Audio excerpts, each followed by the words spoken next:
I'm Mariell Jessup, President of the American Heart Association, and I'm here with Dr. Elliott Antman, President-elect of the AHA.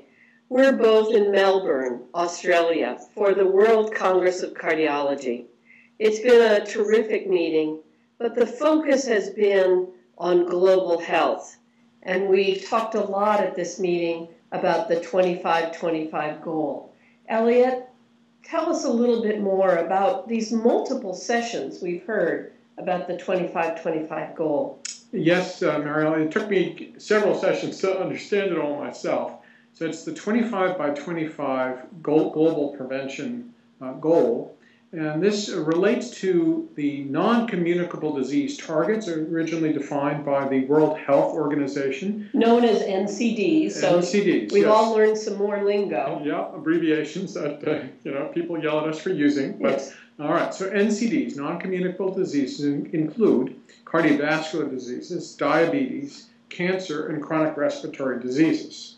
And so the World Health Organization set as a target a 25% reduction in these non-communicable diseases by 2025. Right. The World Heart Federation is focusing on the cardiovascular disease component and has decided to pick up the 25 by 25 mantra and actually try and reduce mortality from cardiovascular diseases by 25% by 2025.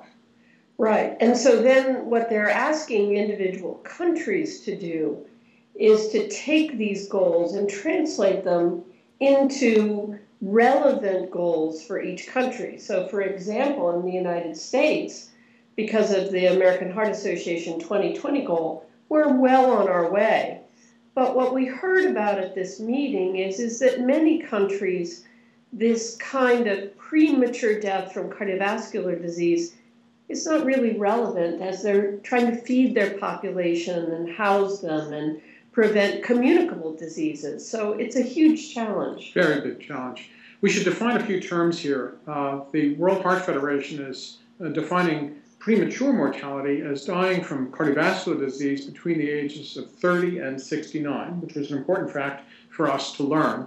And they were talking about finding those interventions where there'd be the biggest return on investment, and they've picked 3 so far. That includes tobacco cessation, management of hypertension, control of hypertension, and secondary prevention. We also heard that they're interested in focusing on rheumatic heart disease and atrial fibrillation as part of the prevention agenda.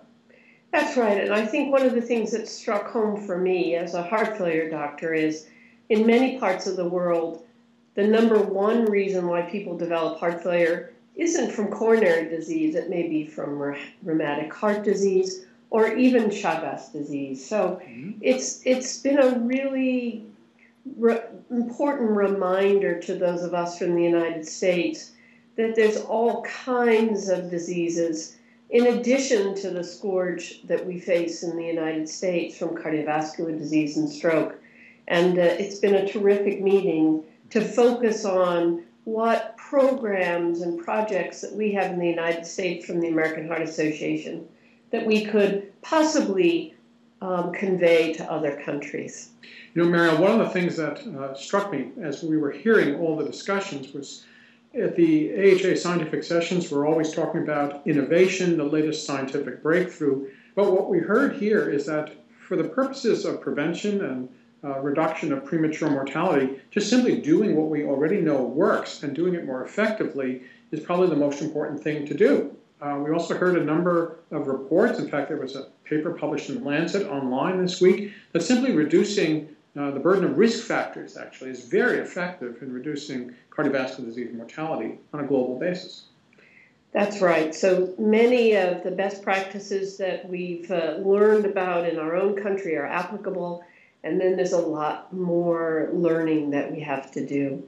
So it's been a great meeting. It's challenging us. It's recognizing that we have to make many more partners throughout the world so that we can decrease premature cardiovascular disease.